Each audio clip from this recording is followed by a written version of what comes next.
This is my English Ivy. Say hello, Ivy. I'll put you right here so you can be featured in my video.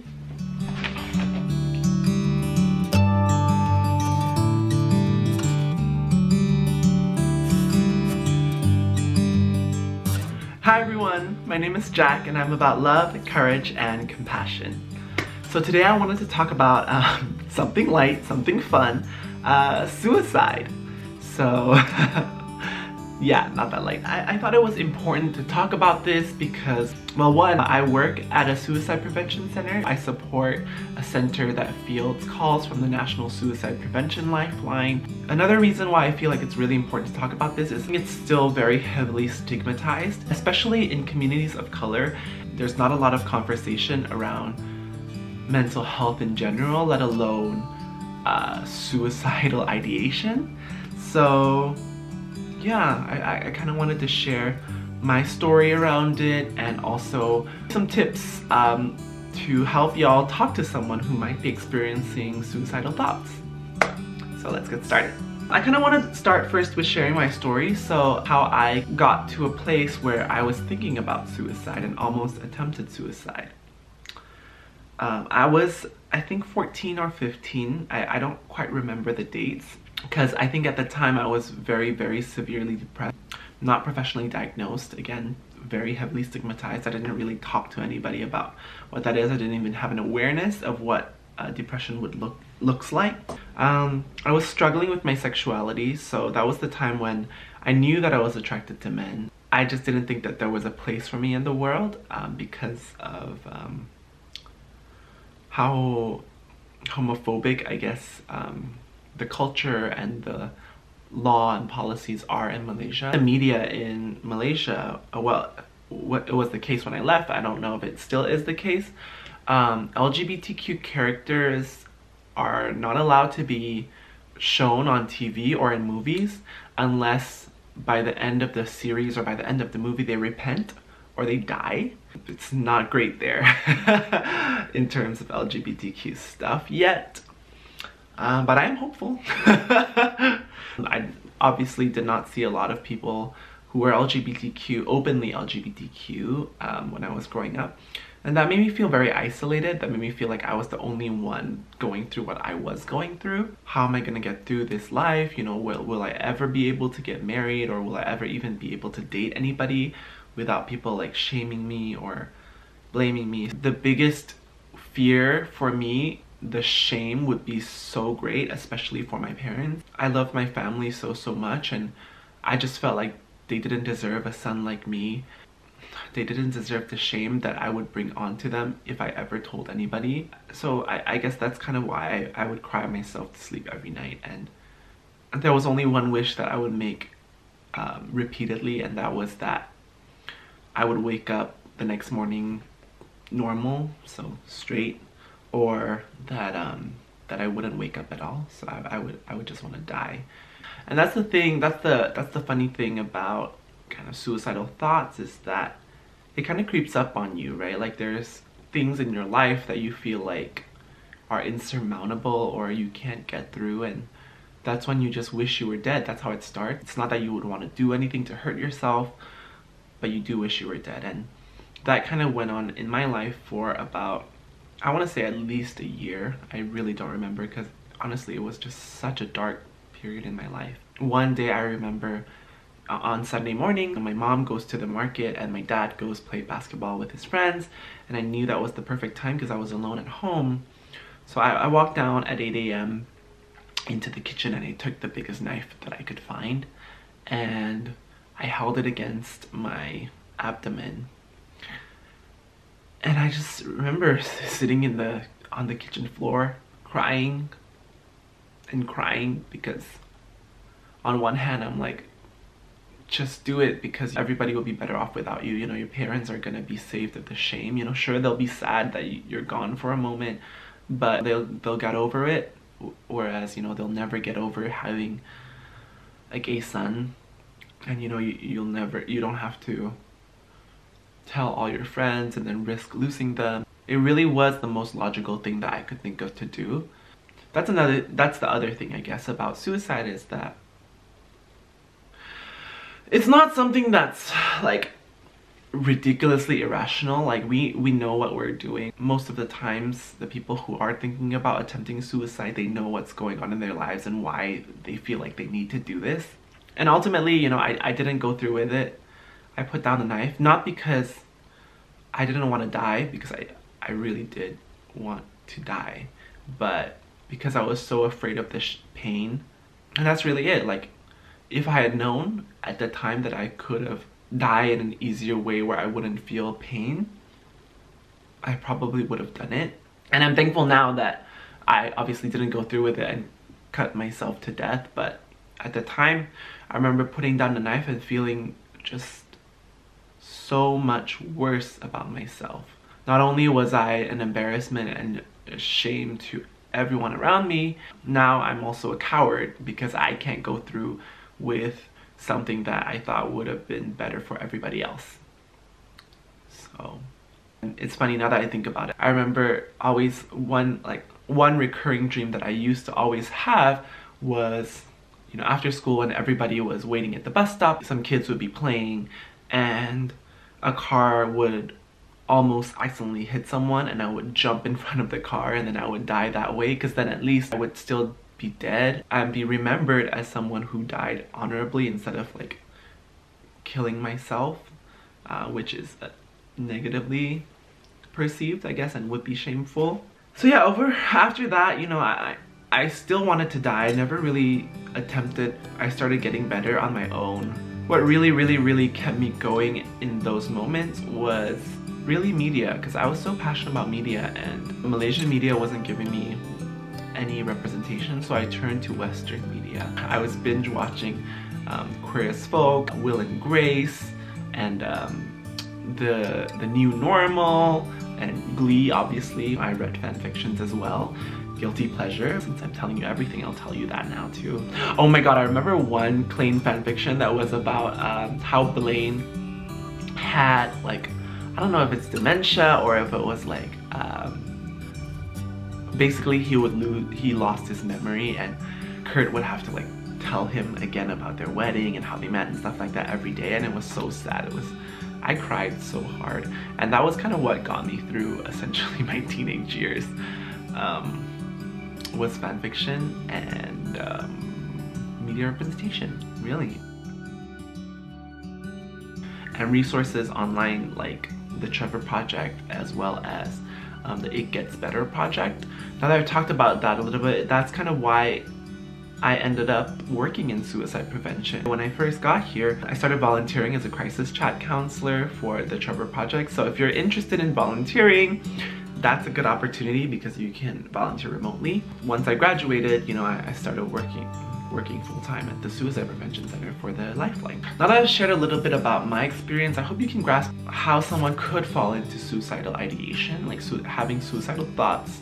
Because the commonality of people thinking about suicide is really about pain, insurmountable pain. So much pain that someone doesn't see a way out of it, and they don't see their life worth living if it means having to go through this pain every single day of their life. They would rather this pain end. And that's scary for a lot of us to think about, but we know what pain feels like, right? We know what heartbreak feels like. We know what grief feels like. We know what devastation, we know what sadness feels like. You know, when we're talking to people who are expressing suicidal thoughts, that's where we have to tap into, is the part of us that knows how hard it is sometimes to go through life, knows how it feels sometimes when pain has beaten us down and we just can't imagine going on anymore, feeling hopeless and feeling helpless. Holding on to that piece, I'm gonna give you some tips now as to how you can kind of start a conversation with somebody that you might be concerned about. So even before watching this, and if you already know someone that you might be thinking about, you can always call the Lifeline. So people think the Lifeline is only for people who are in crisis, but really we support what we call third-party callers as well. So people concerned about somebody else, and you know, we can give you more personalized resources and coaching as to how to talk to somebody. If you feel like someone's at imminent risk of suicide, if you feel like your friend or your family member or whoever you're concerned about is going to act on their thoughts of suicide or going to kill themselves today, you can always call 911 or emergency services, whatever that looks like in your area. But having said that, here are some tips on how you can talk to someone with suicide. I think a lot of people are really afraid to talk about suicide, and that makes it harder for people who are having suicidal thoughts, because they know too that people don't really want to talk to somebody who's feeling so low. They feel guilty if they bring it up because they feel like they're bringing somebody down. They don't want to burden you with their thoughts of suicide. You know, if they're already feeling like people will be better off without them in this world, then they're sure as hell not going to talk to you about how they're thinking about killing themselves and worry you even further. Really, it's up to you as a person who is concerned about someone that you care about to bring it up. So it's okay to ask someone, hey, you know, I'm noticing that recently you haven't been getting out of bed as often, or you've been low, or you've been eating less than you have, or you've been eating more than you have, or you've just been sleeping and you haven't been doing a lot. I'm wondering, are you having thoughts of suicide, or are you having thoughts of killing yourself? This just sounds weird and sounds scary because it's not something that we talk about in everyday life, but maybe this is something that we should, because a lot of people are worried that if they ask, that you might plant the thought of suicide into someone's head, or that someone would respond really angrily and be like, what the fuck, no, like I'm not thinking about killing myself. But really the responses in general, most people will see that you are coming from a place of care and concern, and you know, just by asking about it, you're not going to make them think about killing themselves. If they aren't having thoughts of suicide, then great, at least they know that, you know, you're not afraid to talk about it if they are ever in that space where they're that low. If they are, usually it's okay to ask and it's okay to know, because again, it's that guilt that prevents them from reaching out. It's the shame, it's the stigma. The truth is, a lot of people want to share their pain. They want to talk about what's going on in their life. When we have a bad experience at work, or when we have like friend drama or whatever it is, we want to talk to somebody who's supportive and wants to listen to us. It's the same with suicide, but the stigma and the shame that gets in the way. By asking, you're really inviting them to open up that conversation, because honestly, when people think about suicide, all they can think about is like, oh god, like this is very serious and we need to get them help ASAP. When really, sometimes it can just be super helpful to have someone to listen and to have someone to talk to. So yeah, say someone is having thoughts of suicide. Is this when you call emergency services? Is this when you need to get help? Not necessarily. So again, it goes back to that pain piece. So we want to explore the pain. So what's helpful is asking them what's going on. Listen to them, hold space for your friend or the person that you're concerned about that are having suicidal thoughts. A lot of the times they just want to talk to you about how hopeless they're feeling, how helpless they're feeling, and they're not looking for answers, they're not looking for solutions. I'm sure you've had that experience where you're like trying to vent about something that's going on and your friend's like, oh, why don't you just do X and X and this is done, you know, and you're barely like 2 minutes into telling them what's going on with your whole story. That can be like super dismissive and annoying. So you want to make sure that you're not doing that when someone is telling you about their suicidal thoughts too. If you feel like this is something that, you know, they're really, really in a dark place, you can ask more about their suicide. Don't worry, don't shy away from that now that you've opened up the conversation. So something you can ask is like, I hear that you've been thinking about killing yourself. Do you have a plan for how you might try to do it? Do you know when you might try to kill yourself? So how and when someone is thinking about killing themselves can give you a better picture of how much they've thought about suicide. So it's different when someone's saying that, you know, yeah, I want to die, I just want to die, but I don't think I'm gonna do it, or I don't have a plan, you know, versus someone who's like, yeah, I want to die and I've thought about it. Next week, Thursday is really the best day for me to do it, and you know, I have a bridge near my house that I'm gonna jump off of. So it kind of gives you an idea of where this person is at in terms of their suicide. Finally, you don't have to do this alone. You know, if you talk to them and you've held space for them, you provide empathy, you know, tell them, you're telling me that all these things that are going on and it sounds so overwhelming, and it makes sense, you know, that in the face of all this pain that you're having these kinds of thoughts that you just want it all to end.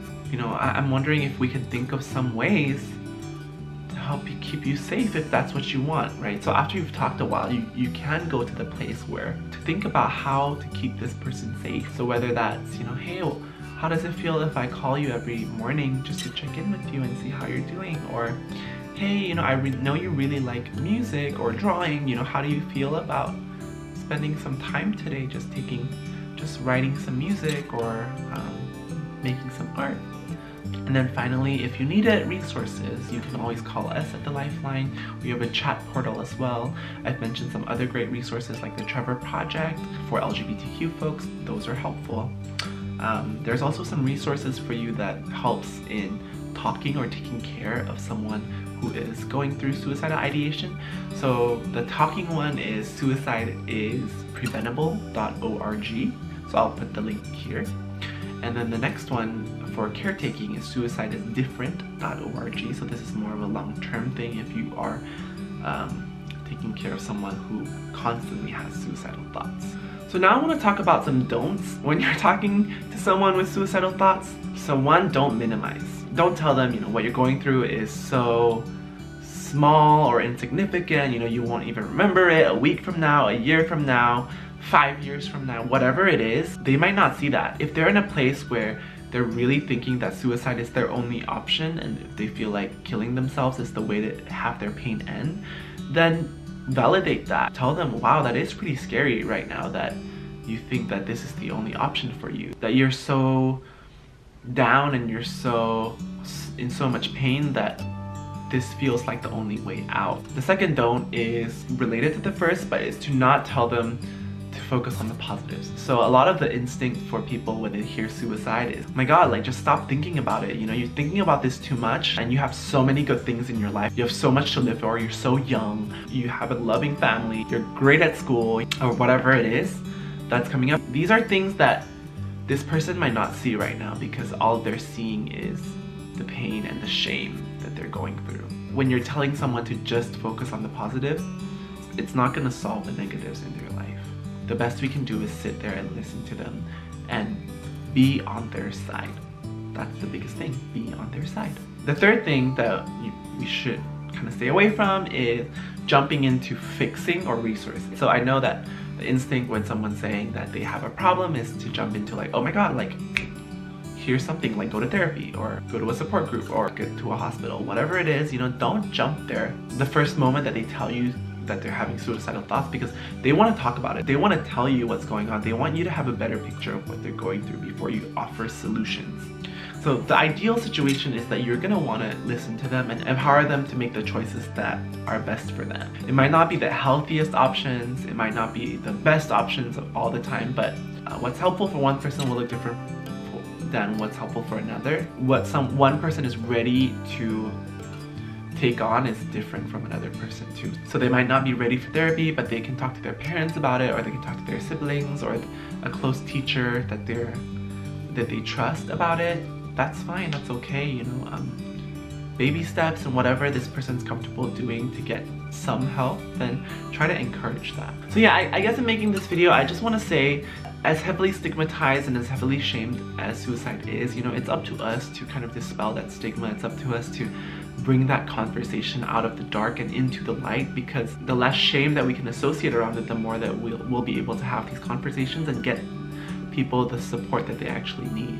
But yeah, thank you so much for watching this video today, and please, if you are struggling with thoughts of suicide, please reach out to somebody, whether that's a friend, a trusted adult, or even the National Suicide Prevention Lifeline, or whatever crisis resources you have in your country or area. There are people out there who care, and I always think about it this way, especially for people who are afraid of burdening their friends with their thoughts of suicide. If your friend was going through something like this, wouldn't you want them to come to you to talk about this or for support?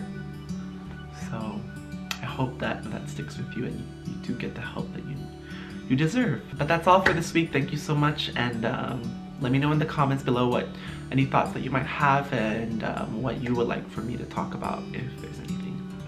Alright, bye!